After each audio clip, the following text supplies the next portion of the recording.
보게 하시고 확신케 하시고 그 영광의 하나님께 걸맞는 경배와 찬양을 올려드리는 우리들이 되게 하여 주옵소서. 오늘 이 밤에 하나님의 은혜와 사랑을 갈망하여 하나님 앞에 나온 심령들이 있다면 크신 하나님의 일하심을 바라보며 믿음으로 하나님께 무릎 꿇고 하나님의 능력을 구하고 하나님의 뜻을 구하는 이 시간이 되게 하여 주옵소서.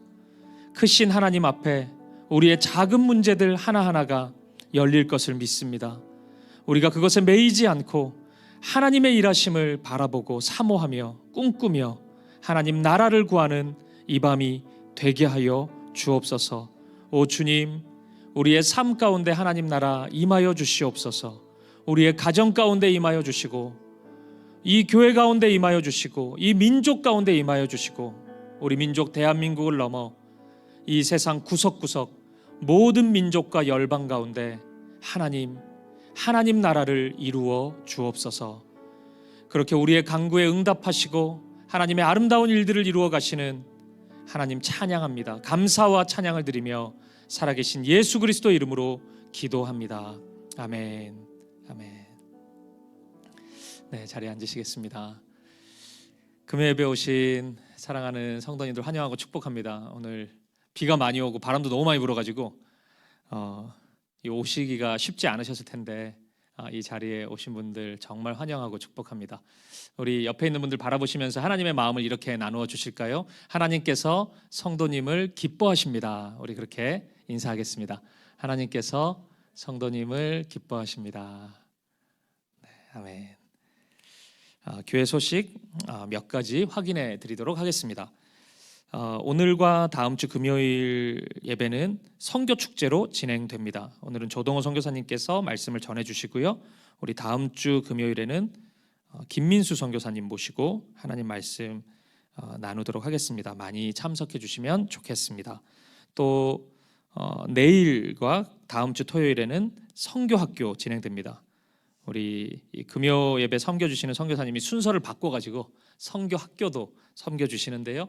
우리 이번에 단기 선교 참여하는 모든 분들 필참이고 또 그렇지 않더라도 이번에는 단기 선교 안 가더라도 내년에 가려고 계획하시는 분들 마음에 작은 소망이라도 좀 있으시면 오셔서 이 선교의 마음을 함께 좀 나눌 수 있었으면 좋겠습니다. 많이 참석해 주시면 좋겠습니다. 그리고 주보에 보시면 다음 세대 여름 사역 소개되어 있는데요. 우리 꼼꼼히 보시고 위에서 많이 기도해 주시면 좋겠습니다. 그리고 다가오는 주일에는 우리 성찬식 우리 진행됩니다. 기도로 함께 준비해 주셨으면 좋겠습니다. 그 외의 광고는 주보를 참고해 주시면 되겠습니다. 우리 하나님 말씀 보시겠습니다. 이 시간 우리에게 주신 하나님의 말씀은 구약성경 사무엘상 17장 1절부터 11절까지 말씀입니다. 오늘 이 말씀 저와 여러분이 한 절씩 교독하도록 하겠습니다. 제가 먼저 1절 말씀을 읽겠습니다. 블레셋 사람들이 그들의 군대를 모으고 싸우고자 하여 유다에 속한 소고에 모여 소고와 아세가 사이에 에베스 담밈에 진침해 사울과 이스라엘 사람들이 모여서 엘라 골짜기에 진치고 블레셋 사람들을 대하여 전열을 벌였으니 블레셋 사람들은 이쪽 산에 섰고 이스라엘 저쪽 산에 섰고 그 사이에는 골짜기가 있었더라. 블레셋 사람들의 진영에서 싸움을 두드는 자가 왔는데 그의 이름은 골리앗이요 가드 사람이라.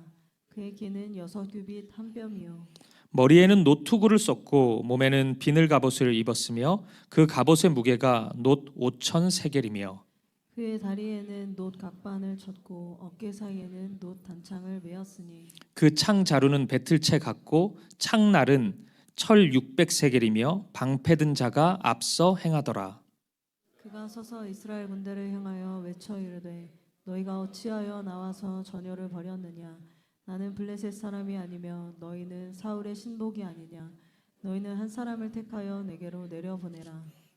그가 나와 싸워서 나를 죽이면 우리가 너희의 종이 되겠고 만일 내가 이겨 그를 죽이면 너희가 우리의 종이 되어 우리를 섬길 것이니라.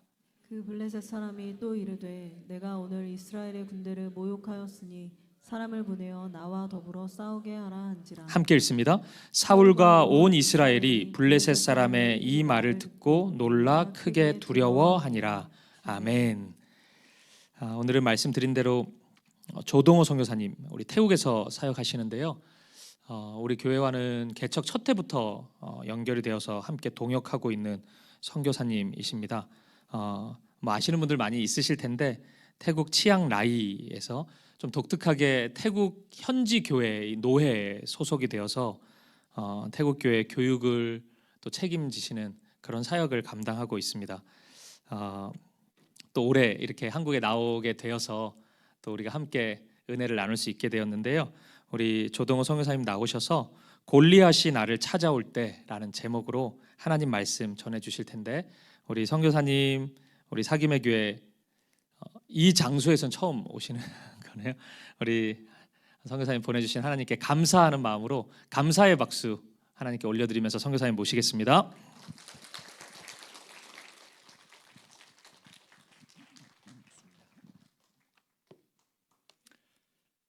안녕하세요. 반갑습니다. 태국 치앙라이에서 사역하고 있는 조동호 선교사입니다. 귀한 자리 이렇게 또 불러주셔서 기회를 주셔서 너무너무 감사를 드립니다. 자리가 귀함을 새삼 또 느끼게 됩니다. 너무 감사드려요. 태국에서는 보통 설교 전에 늘 이렇게 감사의 이야기를 먼저 하고 시작을 합니다. 목사님 또 성도님들 또 운영위원회 분들께 늘 감사하다고 표현을 하고 시작을 하는데, 그럴 때마다 전 진심을 담아 감사하다라고 표현을 합니다. 이 자리가 너무 귀한 자리입니다.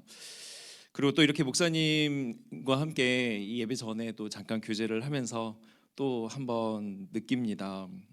선교지의 특성상 깊이 있는 얘기를 이렇게 태국어로 담아서 이야기를 나누기보다 얕은 어떤 저의 지식, 경험들, 그런 것들 위주로 이야기를 많이 나누게 될 수밖에 없는 것 같아요. 그런데 이렇게 목사님과 함께 가끔 한 번씩 이렇게 교제를 하다 보면 목사님과의 그 대화 속에서 목사님의 깊이를 다시 한번 경험을 하게 되는 것 같습니다. 그러면서 저의 부족함을 다시 한번 생각하면서 겸손해야 되겠구나라는 생각을 합니다. 여러분 너무 좋으실 것 같아요. 깊이가 다른 목사님께서 여러분의 담임 목사님이셔가지고 그런 귀한 말씀을 들으시고 또 여러분의 삶과 또 여러분 삶의 현장에서 그렇게 말씀 따라 살아갈 것을 생각하니 여러분 참 복된 성도님이 아니겠는가라는 생각을 해보았습니다. 맞으시죠? 네.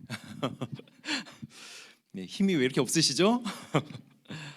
네, 저는 태국 치앙라이에서 올해로 13년 차, 이제 딱 만 13년 사역을 했고요. GMS 소속이고 태국 현지 교단인 CCT라는 교단과 협력해서 사역을 하고 있습니다.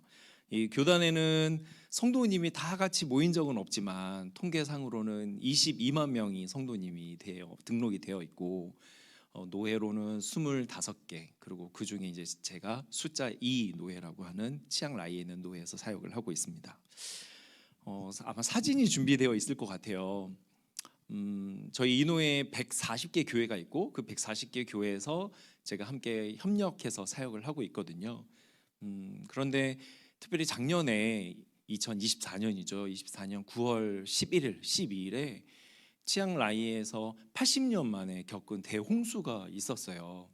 근데 그 홍수 앞에, 그러니까 그 자연재해 앞에 저희가 할 수 있는 게 아무것도 없더라고요. 28개의 교회가 침수 피해를 입었고 담임 목사님들 28분의 담임 목사님들의 사택이 다 침수가 됐고 성도님들의 가정은 뭐 집은 셀 수 없을 만큼 큰 피해를 입었었습니다. 비가 계속 오더라고요. 그래서 하루는 정말 이렇게 기도했어요. 하나님, 이제 제발 비 좀 그치게 해주세요라고 이렇게 기도했던 기억이 있었습니다. 하나님 들으셨는 것 같아요. 많은 분들이 저희들의 그런 긴급한 기도 제목을 들으시고 함께 소모와 기도해 주셨고 덕분에 비가 적당한 시기에 그쳐서 더 큰 피해가 생기지 않았고, 그래서 잘 피해 복구를 할 수가 있었습니다. 많은 분들이 관심을 가져주셨고 기도해 주셨고 또 물질을 흘려 보내주셨습니다. 특별히 사김의 교회 성도님들께서도 많은 관심을 가져주셔서 후원금, 후원 물품 이렇게 보내주셔서 저희들 이렇게 사진에 잘 전달을 하게 되었습니다. 다시 한번 좀 이 자리를 빌어서 너무 감사드립니다. 감사합니다. 보내주신 물질을 28분의 가정의 그 목사님들, 담임 목사님들 가정에 냉장고 혹은 세탁기 필요한 거를 얘기하시면 그걸 사서 이렇게 전달을 하게 되었고요. 성도님들께는 겨울 이불을 한 채씩 사서 드리게 되었습니다.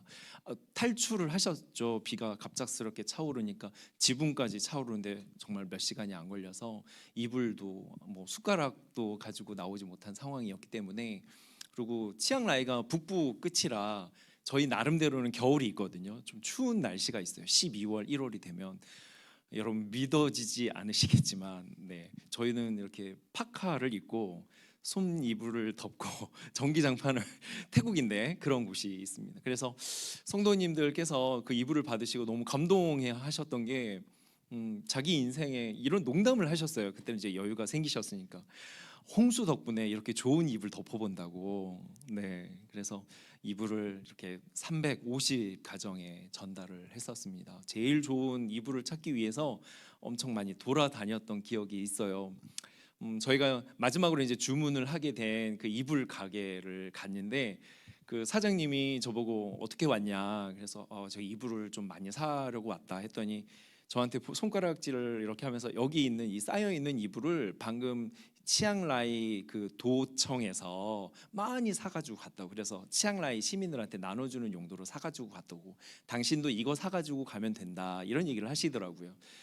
제가 저 아내랑 가서 이제 그 이불을 만져봤죠. 그런데 너무 얇은 거예요. 그래서 아내가 이건 안 된다, 이거는 해주고도 욕을 먹을 수 있다, 그래서 이거 말고 더 좋은 거 없냐 했더니 사장님이 2층으로 이렇게 데려가더니 이거는 사가는 사람이 한 번도 없었다고. 근데 만져보니까 이거다라고 생각했던 그 이불이 있었어요. 그래서 이거는 비싸서 이렇게 도네이션, 그러니까 이런 사람들한테 막 나눠주는 그런 이불이 아니라고. 근데 저희들이 그 이불을 선택해서 나눠드렸거든요. 사장님이 넌 크리스찬인데 너무 깜짝 놀라시면서 감동을 하시더니 가격을 깎아주셨어요. 할렐루야. 그래서 더 많은 이불을 더 많은 사람들에게 그렇게 나눠드리고 물품을 전달했고, 그래서 제가 이렇게 한국에 나온다고 했더니 많은 그 목사님들이 한국 가거든 그 교회 가서 꼭 감사하다고 좀 전해주면 좋겠다고 저한테 신신당부하셔서, 그래서 이 자리에 서서 여러분들께 다시 한번 그렇게 감사의 말씀을 좀 전하고 싶었습니다. 이렇게 전했습니다. 저는 너무 감사드려요. 말씀을 나누고자 합니다. 잠깐 기도하도록 하겠습니다. 사랑의 하나님, 감사합니다. 오늘 말씀을 들고 섰습니다. 이 말씀을 생각하면서 이 말씀이 나에게 오늘 무엇을 말하고 있는지, 또 그 말씀을 따라 우리가 어떻게 살고자 다짐해야 할지 한번 깊이 묵상하며 듣는 시간이 되게 인도해 주십시오. 성령님, 특별히 오늘 이 기도의 자리에, 예배의 자리에 왔습니다. 이 시간 우리와 함께하여 주십시오. 예수님의 이름으로 기도드립니다. 아멘. 인생을 살다 보면은 제가 겪었던 것처럼 그런 예상치 못한 일들을 경험하게 됩니다. 제가 사실 치앙라이에는 다양한 자연재해가 있었어요. 그거 다 경험을 했었는데 가자마자는 지진이 있었어요. 6.0. 그래서 집들이 저희 이노회 소속의 교회 중에 한 10군데가 다 파괴가 됐었던 그런 일들도 있었고, 그로부터 딱 한 달 뒤에 우박 피해가 있었어요. 우박이 막 내렸는데 여러분 그 영화 같은 거 보면 자연재해에서 우박이 막 떨어질 때 우박 맞고 사람들이 쓰러지는 장면이 제 눈앞에서 막 있었어요. 그래서 저는 차 안에 있었는데 제 차의 유리창이 다 깨지고 지붕이 찌그러지는 그런 일들을 경험을 했었고, 최근에는 이런 홍수를 겪었었습니다. 그러면서 이제 저런 아내랑 이 자연재해 앞에 우리가 정말 아무것도 아니구나라는 생각들을 그렇게 많이 해보게 됐는데요. 꼭 이런 자연재해가 아니더라도 우리의 일생을 생각해 보면 우리가 원하는 바대로 살아가는 게 아니라 예상치 못한 일들이 찾아오기도 하죠. 그게 갑작스러울 때도 있고 아주 천천히 스며들듯이 찾아오는 그런 일도 있습니다. 이것이든 저것이든 나름대로 해결을 해보려고 노력을 하지만 그게 잘 안 될 때가 있죠. 답답할 때가 있습니다. 함정에 빠진 것 같아서 몸부림치면 몸부림칠수록 더 깊이 그 속으로 들어갈 때가 있는 것 같아요. 말 그대로 감당하기 어려운 환경, 상황, 일, 관계, 그런 것들이 있습니다. 그럴 때마다 사람들마다 반응이 다양할 것 같아요. 성격에 따라 다양하기도 하고 경험에 따라 다양하기도 합니다. 그런데 대부분은 그런 예상치 못한 일을 겪을 때 답답하고 두렵고 좌절하고 포기합니다. 때로는 현실을 부정하고 현실로부터 도망가고 싶고 자기 부정을 하기도 하죠. 때로는 너무너무 힘들어서 내가 누군지를 잃어버리게 만들기도 합니다. 아무도 보이지 않는 깊은 터널을 통과하는 것 같은 상황이라 이게 언제 끝나나 이런 생각으로 소망도 없고 희망도 없고 기대도 없습니다. 하고 싶은 게 없는 그럴 때 아무것도 하기 싫어. 이럴 때는 정말 주위에 좋은 사람이 분명히 조언을 해주는데도 그 조언이 잘 안 들리는, 위로도 격려도 들리지 않는 그런 상황일 것 같습니다.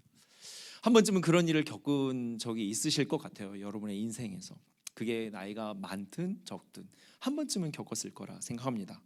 오늘 그 비슷한 상황을 겪은 사람들의 이야기가 바로 오늘 사무엘상 17장 1절부터 나오는 이 이야기입니다. 이 이야기는 사실 유명한 이야기죠. 다윗과 골리앗이라는 제목의 이야기이죠. 어릴 적 저희 어머니가 저희 자녀들에게 해주셨던 여러 성경의 이야기 중에 가장 임팩트가 컸던 이야기 중에 하나가 아닐까 싶습니다. 왜냐하면 멋지게 승리하는 장면이 나오거든요. 그것도 불가능해 보이는 그 과정에서, 환경에서 승리했다라는 것이죠. 많은 사람들이 이게 교회에서만 사용하는 이야기가 아니라 예수님을 잘 모르는, 교회를 다니지 않는 사람도 종종 이런 식으로 표현을 합니다. 계란으로 바위치기, 혹은 다윗과 골리앗의 싸움. 그때가 바로 불확실할 때, 또 불가능할 때, 그럴 때 쓰는 용어인데, 오히려 크리스찬인 우리는 그때 불가능을 가능케 하신 하나님을 경험한 이야기가 바로 다윗과 골리앗의 이야기죠. 이 이야기가 아주 오래전 성경 속의 이야기지만 오늘 이 2025년을 살아가는 저희들에게 여전히 적용할 수 있는 그런 말씀이라고 저는 생각하면서, 또 그 말씀이 선교지인 저희 태국에 적용이 되는 부분이 아니겠나라는 생각으로 말씀을 한번 준비해 보게 되었습니다. 블레셋 군인과 골리앗이 이스라엘에 쳐들어왔습니다. 산 이쪽에 섰고 이스라엘 백성은 산 저쪽에 섰습니다.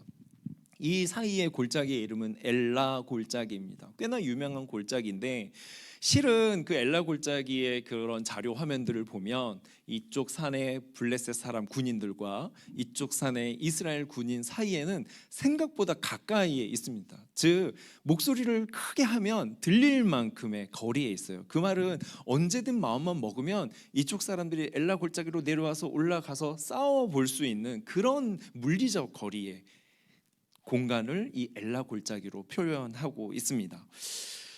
그러면서 동시에 성경은 역대급 용사인, 역대급 장수인 골리앗을 설명을 해주고 있습니다. 묘사라고 하죠. 아주 구체적으로 묘사를 하고 있습니다. 아마도 제가 알기로는 성경책에 나오는 이스라엘 백성들의 적이라고 생각되는, 적군이라고 생각되는 수많은 사람들이 존재할 텐데, 그 존재들 중에 가장 구체적으로 표현된, 가장 구체적으로 묘사된 적이 바로 이 골리앗이라는 사람입니다. 이를 이렇게 묘사하고 있습니다. 엄청난 거구의 사람입니다. 17장 4절에 보면 6규빗 한 뼘, 대략 한 3m 정도의 키를 가지고 있다고 합니다. 우리가 상상해 보건대 3m의 키를 가지고 있는 거인이 내 눈앞에 서 있다고 하면 이미 그 존재만으로도 압도적일 것 같습니다.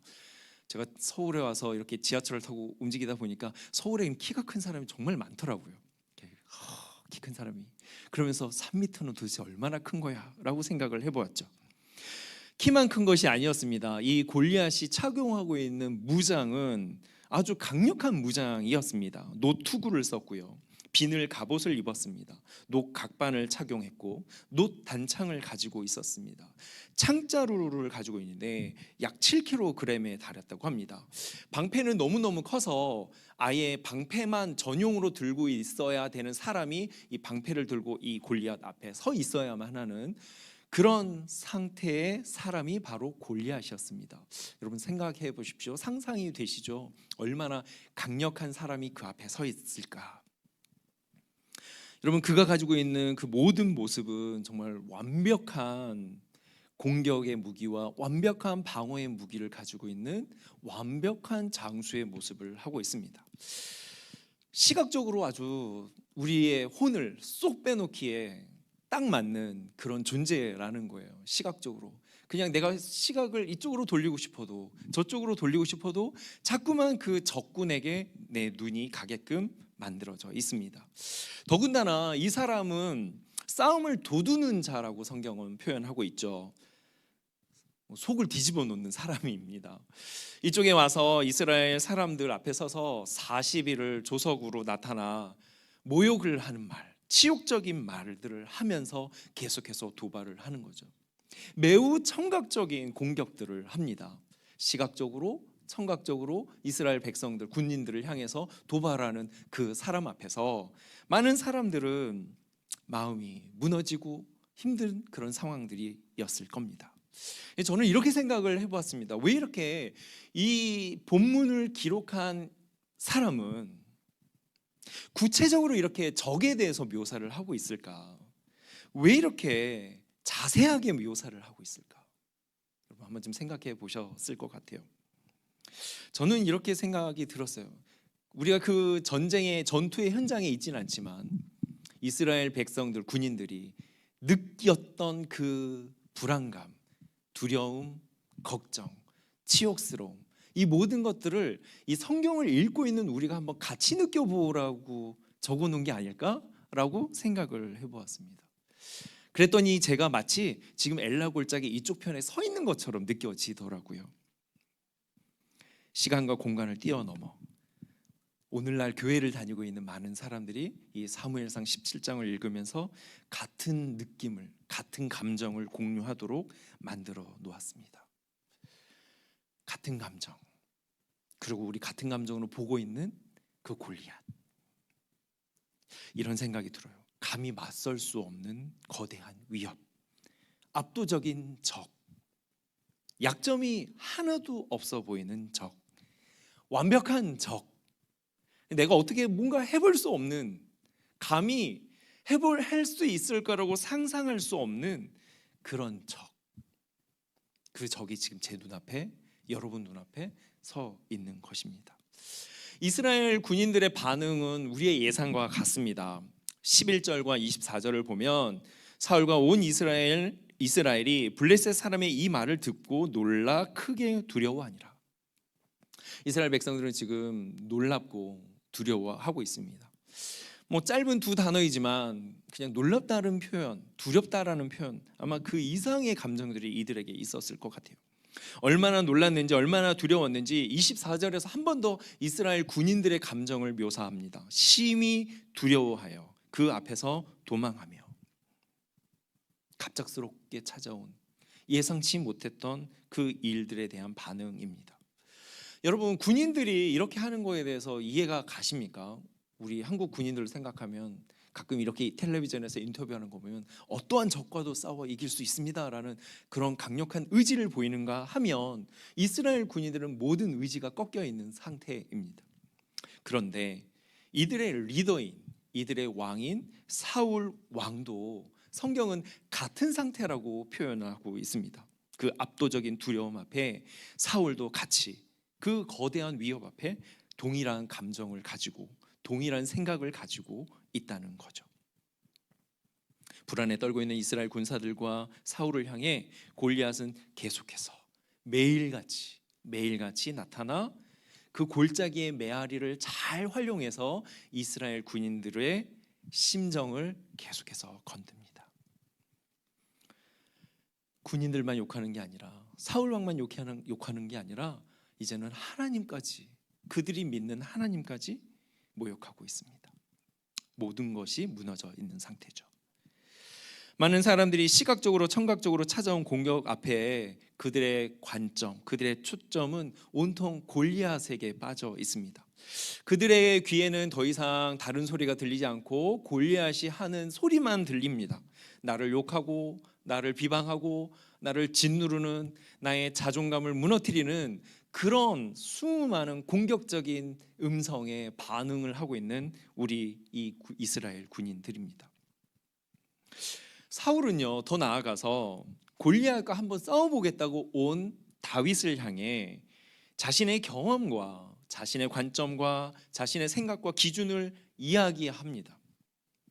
33절에 보면 사울이 다윗에게 이르되 네가 가서 저 블레셋 사람과 싸울 수 없으리니 너는 소년이고 그는 용사다. 영어 성경의 어떤 버전을 보면 보이라고 표현을 하고 있어요. 실제로 이 다윗은 이 전쟁의 전투의 현장에 방문했을 때 그냥 청소년의 나이였습니다. 너는 힘이 없어. 넌 골리앗과 같은 존재가 아니야. 너는 이길 가능성이 없어. 너는 해도 소용없어. 우리도 두려운데 너도 두려워해야 해. 우리가 이렇게 가능성이 없는데 너가 한다고? 사울 왕도 이스라엘 군인도 그리고 다윗의 형들조차도 다윗의 이런 모습에 모두가 제지하는 행동과 말을 하고 있죠. 모두가 포기하는 분위기예요. 암울한 분위기죠. 가능성이 없다라는 걸 얘기하고 있습니다. 압도적인 적 앞에서요. 여러분, 그런데 이 사무엘상 바로 앞에 16장에서는 이스라엘의 두 번째 왕을 뽑는, 세우는 장면이 나오죠. 사무엘이 이새의 집에 가서 기름을 붓는 장면이 나옵니다. 그 장면에서 사무엘은 엘리압 첫 번째 형을 보면서 이 사람이구나 라고 생각했을 때 하나님이 그 사람 아니다라고 말씀하시죠. 사무엘상 16장 7절에 여호와께서 사무엘에게 이르시되 그의 용모와 키를 보지 말라. 내가 이미 그를 버렸노라. 내가 보는 것은 사람과 같지 아니하니 사람은 외모를 보거니와 나 여호와는 중심을 보느니라. 계속 시청각 자료의 중에 시각적인 메시지들이 이 16장에서 계속해서 등장하고 있는 것을 볼 수 있죠. 하나님이 이미 보이는 게 다가 아니야라고 말씀을 하시면서 여러분, 교회를 다니고 있는 우리들이 이 17장을 읽기 전에 16장을 아마 읽었을 거라고 생각하고 이미 시각적인 훈련들을 우리에게 다 시켜 주었다라는 거죠. 이스라엘 군인들에게도 이스라엘 사람들에게도 이야기하고 있었던 겁니다. 보는 게 다가 아니에요. 보는 게 다가 아니라는 얘기를 하고 있습니다. 그럼에도 불구하고 이스라엘 군인과 사울 왕은 보고 있는 게 다라고 믿고 있는 거죠. 이 골리앗이 갖고 있는 강력한 힘, 강력한 능력, 파워, 그 보는 것에 모든 것을 뺏기고 있는 상황. 그 앞에 또 15장에서는 하나님께서 사울 왕을, 그러니까 두 번째 왕을 세우게 된 결정적인 계기, 그래서 사울 왕을 포기하고 새로운 왕을 뽑으라고 한 사건이 사울 왕에게 아말렉과 전쟁을 하라라고 하셨던 하나님의 음성에 반응하지 않고 세상의 소리에 혹은 이스라엘 백성의 소리에, 양과 소의 울음소리에 반응하고 있는 장면들이 이 15장에 등장하고 있습니다. 15장 22절에 사무엘이 이르되 여호와께서 번제와 다른 제사를 그의 목소리를 청종하는 것을 좋아하심 같이 좋아하시겠나이까? 순종이 제사보다 낫고 듣는 것이 숫 양의 기름보다 나으니 라고 하면서 청각적인 훈련을 마치 우리에게 해주고 있는 것 같습니다. 즉 사무엘상 17장의 오늘의 이 엘라 골짜기에서의 이 전쟁은 이스라엘 군인에게 갑작스럽게 찾아왔지만 이미 앞서 청각적인 훈련, 시각적인 훈련을 다 마친 그들에게 실전과 같은 현장에서 실천해 보라고 하는 것과 같이 느껴지고 있습니다. 이것은 마치 이 하나님께서 잘 교육 과정을 짜서 하나하나 그 단계를 이룬 그들에게 마치 마지막 기말고사에서 이 코스를 통과해라라고 하는 것처럼 보여집니다. 사랑하는 여러분, 실제로 구약 시대 이스라엘은요, 제가 이제 기독교 교육을 전공해가지고 말씀드리는 거예요. 구약 시대에는 오늘날처럼 우리가 가지고 있는 성경책이 있는 게 아니었잖아요. 그렇죠. 성경책을 우리가 마음껏 이렇게 펴보고 읽어보고 할 수 있는 시대가 아니었어요. 그러다 보니 대부분의 신앙 교육은 구전 교육이었어요. 구전 교육. 할아버지의 그 할아버지가 구전으로 하나님이 누구신지, 우리가 누구인지, 우리는 어떠한 삶을 살아야 하는지를 시각과 청각의 교육을 통해서 자녀들에게 지속적으로 가르쳐 왔어요. 그리고 그 15장도 16장도 마찬가지로 그 연장선에 있는 거고요. 신앙을 우리의 시각적, 청각적 교육을 통해서 잘 자랐던 거죠. 그런데 생각해 보니까 다윗의 가정에 형제들이 여럿이 있었는데 다윗은 이 신앙의 교육을 잘 받았던 것 같고 그것을 자신의 삶에서 날마다 실천하면서 살았던 것 같아요. 그에 비해 형들은 시각적, 청각적 교육은 받았지만 그들의 삶의 현장에서 그 말씀을 따라 적용하며 잘 살지 못했던 것 같습니다. 원래 골리앗은 그냥 원래부터 있었던 존재인 거죠. 그 골리앗이 존재했던 골리앗이 나에게 찾아올 때 준비되었던 사람과 훈련되었던 사람과 훈련되지 않은 사람의 반응인 것 같아요. 그래서 우리는 이제 잘 알고 있는 다윗이 이 17장 후반부에 등장하는 것을 잘 알고 있습니다. 엘라 골짜기에 모였죠.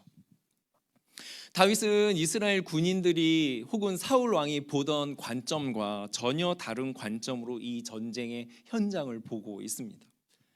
골리앗이 아무리 힘이 세고 아무리 능력이 많고 완벽한 압도적인 존재라 하더라도 다윗은 생각이 전혀 달랐던 것 같아요. 그에 반해 이스라엘 백성과 사울 왕은 블레셋 군인들과 골리앗의 생각과 관점과 이 말에 모두 동일하게 일치된 그 상황의 사람들입니다. 블레셋 사람들이 괜히 쳐들어왔을까요?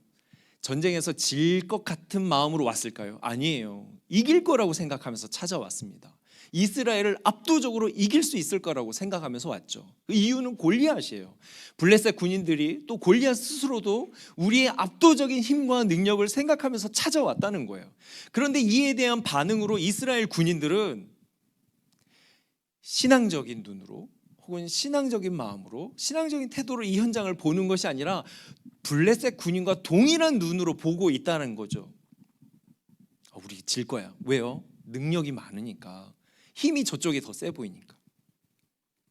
이 분위기, 이 환경에서 균열을 내는 한 사람, 전혀 다른 관점을 가지고 전혀 다른 생각을 가지고 온 진짜 기독교적인 세계관을 가지고 이곳에 이 모든 사람들 사이에 등장을 하는 게 바로 다윗이죠.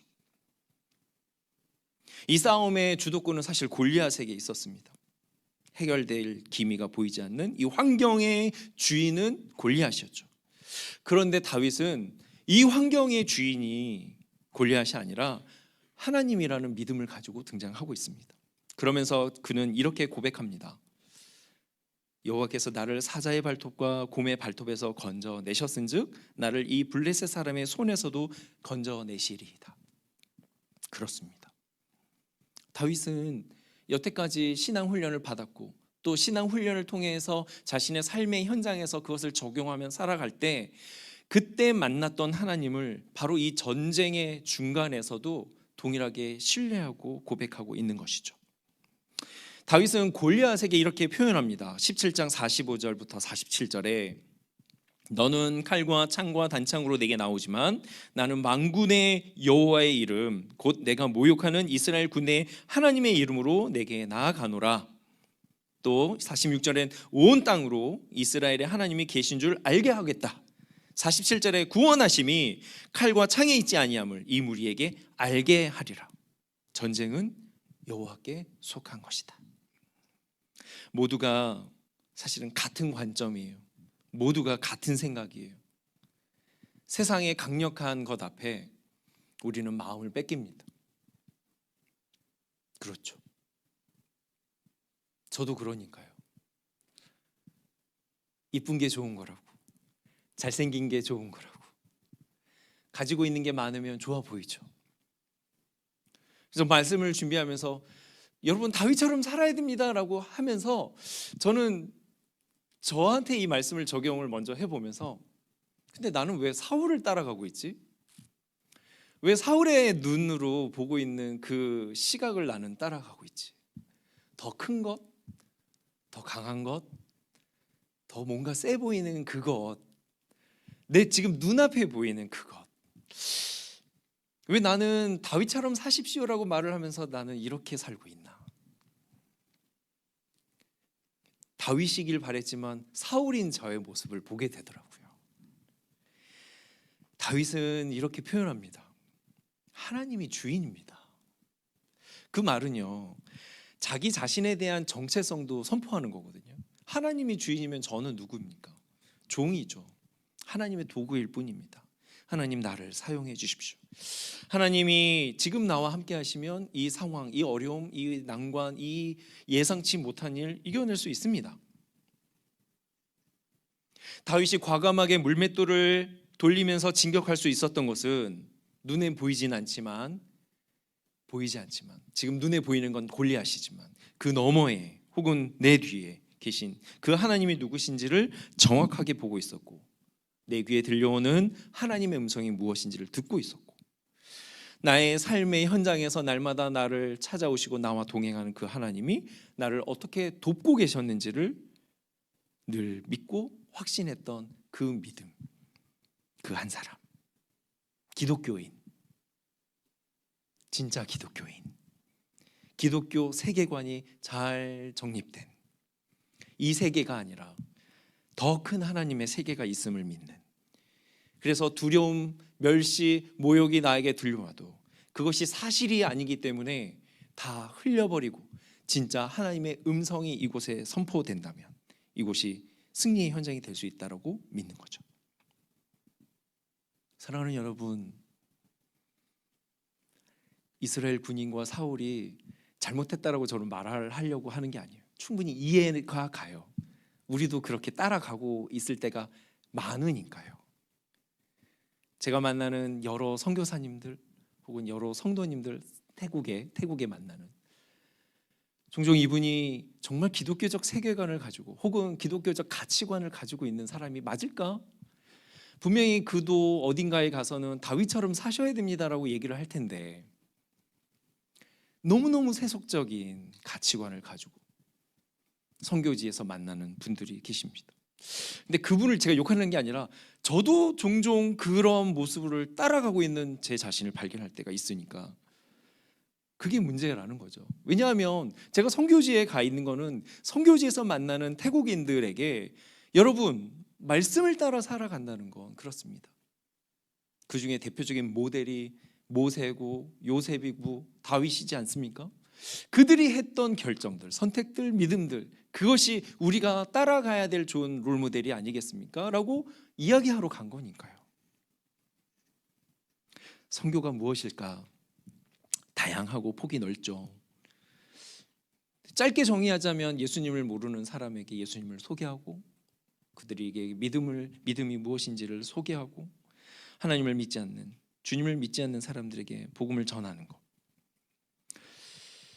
그게 끝이 아니라 그렇게 믿게 된 사람들이 저와 여러분처럼 사울이 아니라 사울의 관점으로 살아갔던 과거보다 조금씩 더 성장하여서 비록 좀 멀리에 있는 것 같지만 우리가 아는 그 정답인 다윗의 눈으로, 다윗의 귀로, 다윗의 입술처럼 살아가야 한다라고 이야기를 해야 하는 것이죠.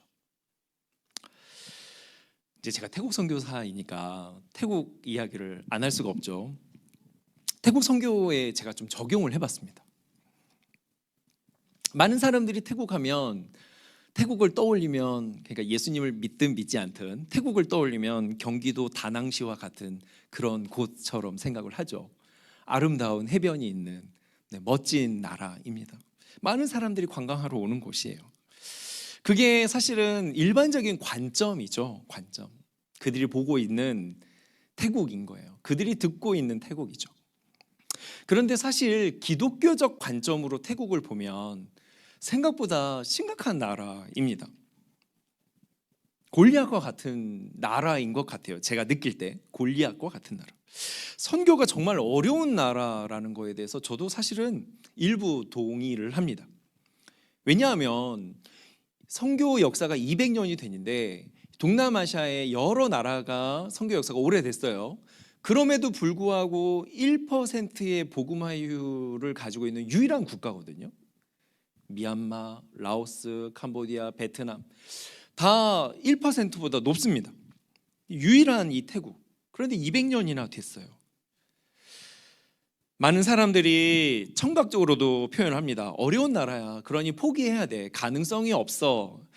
옛날에 왔던 선교사들 다 철수하고 있잖아. 해도 안 돼.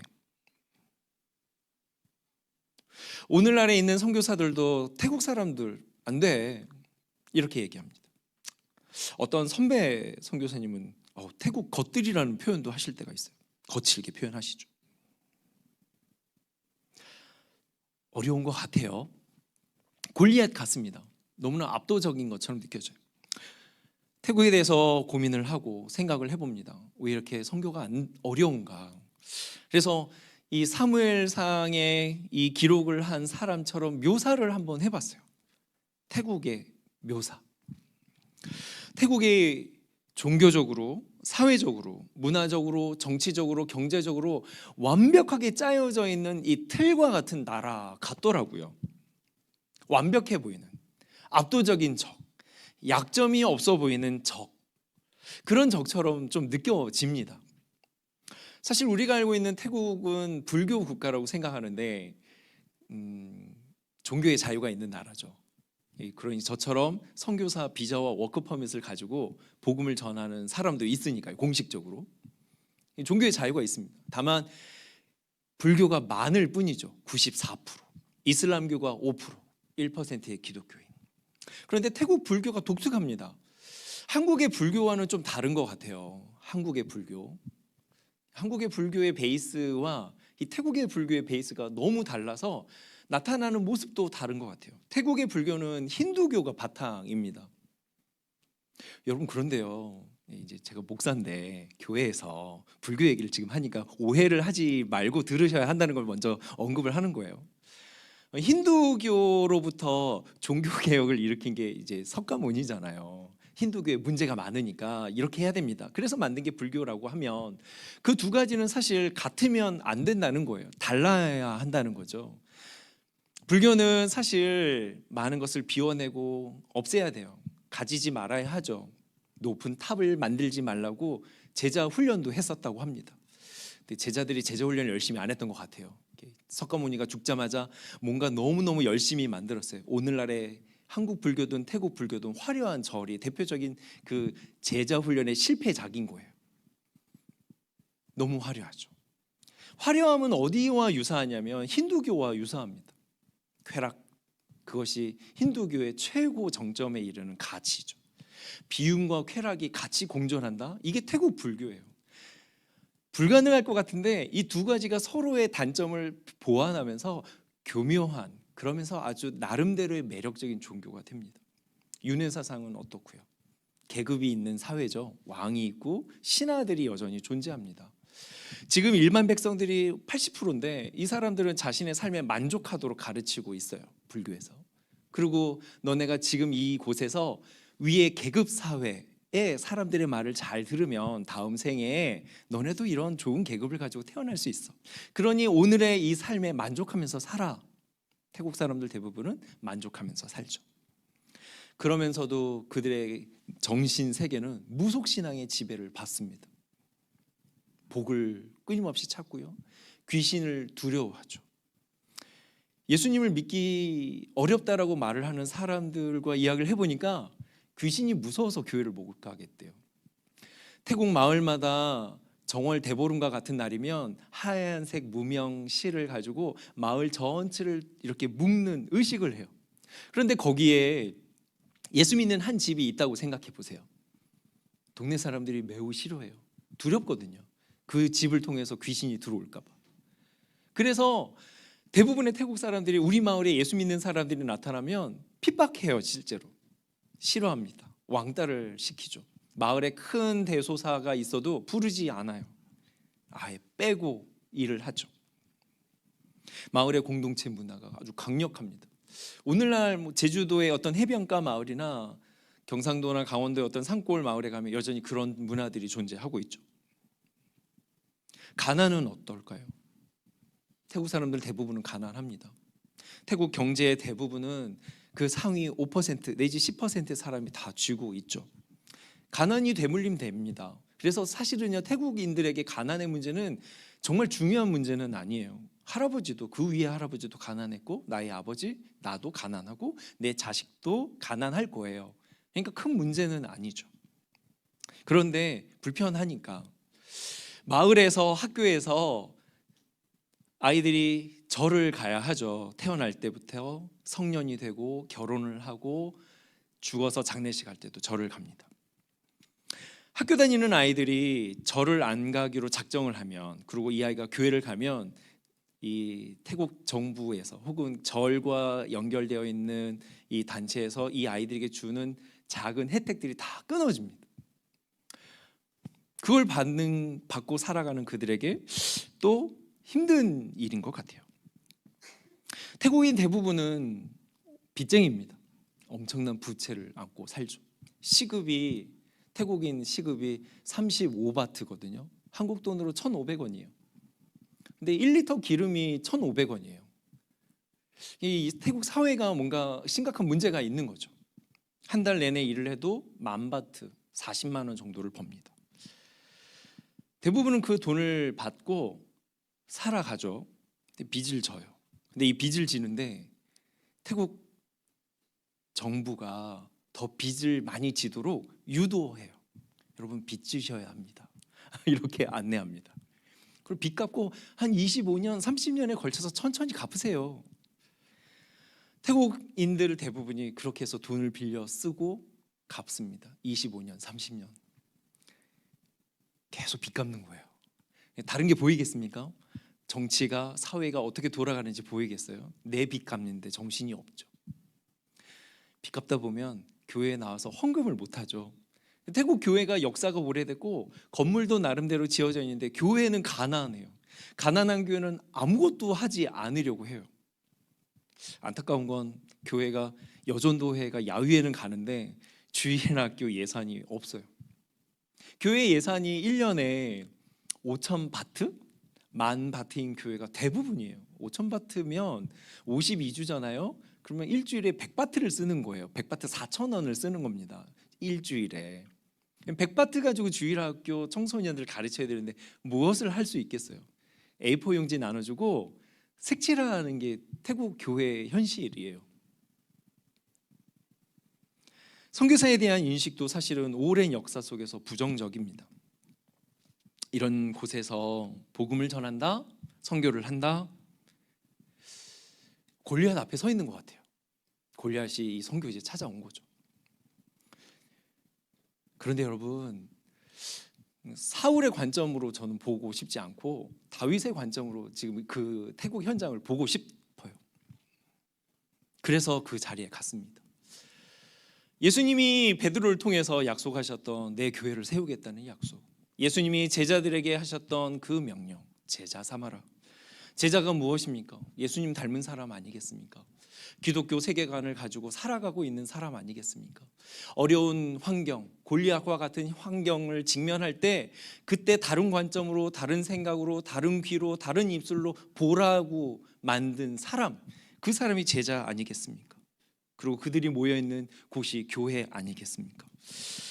사랑하는 여러분, 다윗을 같은 사람을 찾아내고 그들을 가르치고 그를 세우는 일, 예수 그리스도의 제자들처럼 그 제자를 만들고 세우는 그 일이 저는 선교의 또 다른 정의라고 저는 확신합니다.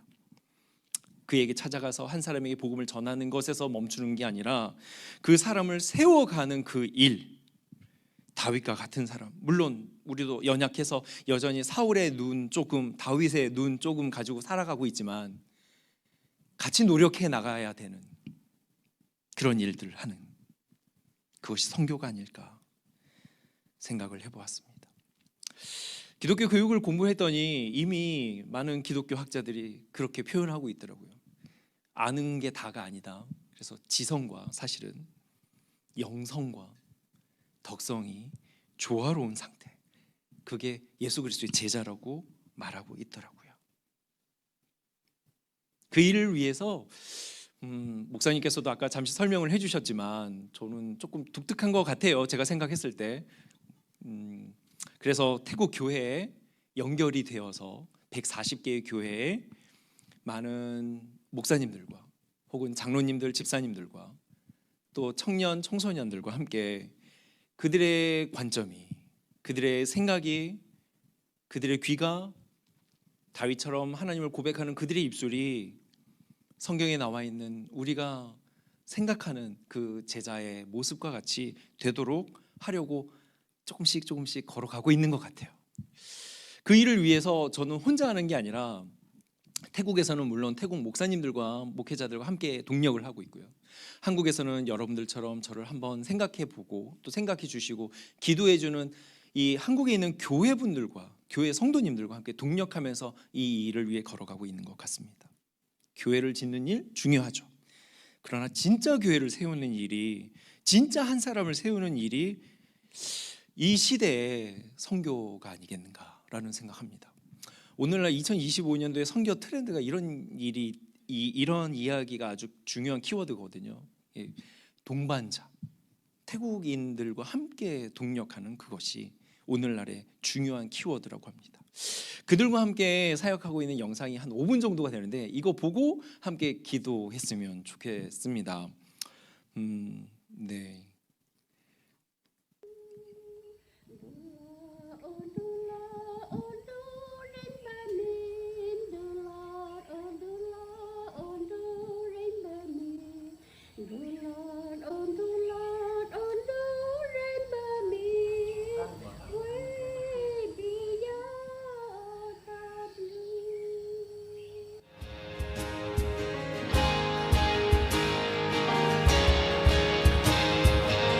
우리는 주의 움직이는 교회, 이곳은 주님을 위한 자리. 내가 기도하는 모든 땅 위에서 하나님 예배받을 나를 고대하네. 나의 노래로 주님의 성전을 지으리. 높임을 받으소서.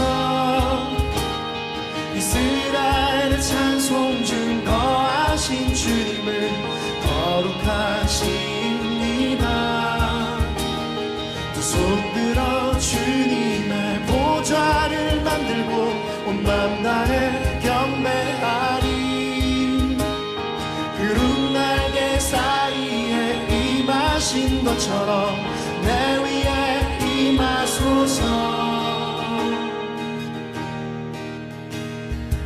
우리는 주의 움직이는 교회, 이곳은 주님을 위한 자리. 내가 기도하는 모든 땅 위에서 하나님 예배받을 나를 고대하네. 나의 노래로 주님의 성전을 지으리. 높임을 받으소서. 이스라엘의 찬송 중 거하신 주님을 거룩하십니다. 두 손 들어 주님의 보좌를 만들고 온 맘 다해 경배하리. 구름 날개 사이에 임하신 것처럼 내 위에 임하소서. 하나님 우리가 이곳에 섰으니 이 땅을 치유하소서.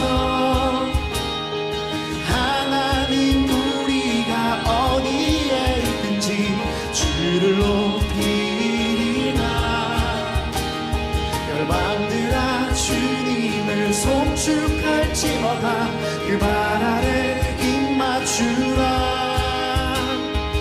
영원한 통치자 주 예수 그리스도 그는 위대하신 왕.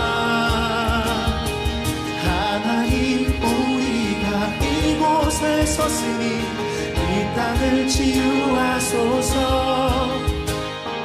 하나님 우리가 어디에 있든지 주를 높이리다. 열방들아 주님을 송축할지어다 그 발 아래 입 맞추라. 영원한 통치자 주 예수 그리스도 그는 위대하신 왕. 그는 위대하신 왕. 그는 위대하신 왕. 우리는 주의 움직이는 교회. 이곳은 주님을 위한 자리. 내가 기도하는 모든 땅 위에서 하나님 예배 받을 그날을. 그렇습니다. 저희 아까 첫 장면에 할머니 한 분이 나오시는데 권사님이셔요. 그 와족이신데 저희 이노에는 교회가 많다 보니까 종족 그러니까 민족도 다양합니다. 소수민족도 라후족, 라와족, 아카족, 몽족. 그 와족 성도님은 언어는 인인데 말은 인인데 글자가 없어서 영어를 빌려와서 글자로 자신의 말들을 써 놓으셨어요. 찬송가를 쓰셨더라고요. 잊어버리지 않고 싶어서 썼대요. 자신의 언어를요, 와족 언어를. 그래서 그 언어를 저희한테 불러주시더라고요. 그분이 교사 교육을 같이 받으셨어요. 할머니께서 아이들 가르치고 싶다고. 많은 분들이 그렇게 아기 엄마도 와서 교육을 받고 그러면서 불가능할 것 같은데 감사하게 그들이 하더라고요. 같이 함께 공부하고 했더니 자기들의 교회에 가서 아이들을 또 다른 아이를 가르치고 그렇게 교회 학교가 불가능할 것 같은 교회가 성장을 하고 있습니다. 목사님들의 설교가 좋아지고 있습니다. 물론 제가 잘해서가 아니라 그들이 연구하도록 저는 장을 만들거든요. 그들이 연구하고요. 목사님 자녀들이 건강해야 사모님이 건강하고 사모님이 건강하면 목사님들이 건강해서 건강한 교회를 함께 만들어갈 수 있겠다라는 마음으로 생각하고 여러 사역들을 하는데 여러분 사귐의 교회에서 이렇게 함께 와주셔서 목회자 자녀들을 위해 캠프를 해주시고 그들을 격려하고 함께 기도해주면서 아이들이 이렇게 또 쑥 자라면 또 이 태국 교회 목회자가 너무 부족한데 또 신학교도 가고 또 혹은 교회 안에 귀한 리더 역할도 하는 그런 일들도 있고 사모님들도 큰 위로를 받고요. 라소이 전도사님이 디자인해준 책을 저희 하이바이블 디자인 표지로 쓰기도 하고요. 이렇게 한국에 있는 교회와 저희가 또 태국에 있는 태국의 목회자들과 함께 동력해서 사역을 하면 된다고 믿어요. 아멘. 네. 골리앗이 온다고 해도 같은 눈으로 보지 말고 다윗이 보는 눈으로 골리앗이 압도적인 어려움으로 우리의 인생을 찾아온다 하더라도 우리의 엘라 골짜기에 찾아온다 하더라도 여러분 어렵겠지만 함께 하나님을 좀 보면 좋겠고 거기에 시선을 뺏기지 말고 세상의 흔한 관점에 동의하지 말고 너무 쉽게 세상의 그 관점에 동의해 버리지 말고 최대한 몸부림 쳐보고 그래서 한번 싸워보고 그래서 이길 수 있으면 저는 좋겠습니다. 그 일이 태국에서 계속해서 일어나도록 태국인들 스스로도 되게 낮은 자존감을 가지고 있거든요. 그러니까 우리 기독교가 더 이상 성장하지 못할 거야. 200년 동안 안 됐는데 40일이 매일같이 왔던 것처럼 200년 동안 그렇게 매일 그들은 경험하며 살거든요. 그래서 안 된다고 얘기하지만 그들의 입술로 고백할 수 있게끔 어려움과 두려움과 실패와 좌절과 포기를 뒤집는 반전의 인생이 이 엘라 골짜기, 태국의 엘라 골짜기에 일어나도록 그리고 이 한국에 사는 여러분들의 삶에도 같이 일어나도록 그렇게 기도했으면 좋겠습니다. 이 기도 제목은 그렇습니다. 어렵겠지만 한번 같이 시도해 보길 원합니다. 다윗과 같이 하나님의 눈으로 우리의 삶의 현장을 보길 원합니다.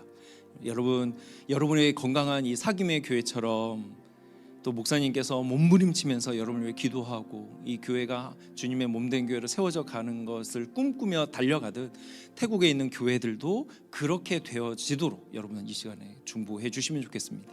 그리고 그 일을 위해 함께 달려가고 있는 저와 저의 아내와 함께 동역하는 저희 199명의 목회자가 있거든요. 이 노회 안에 목회자들을 위해서 또 그들의 아내 되는 사모님들과 자녀들을 위해서 여러 기도 제목이 있는데 함께 이 시간에 기도해 주시면 놀라운 일들이 그곳에 일어날 거라 저는 믿습니다.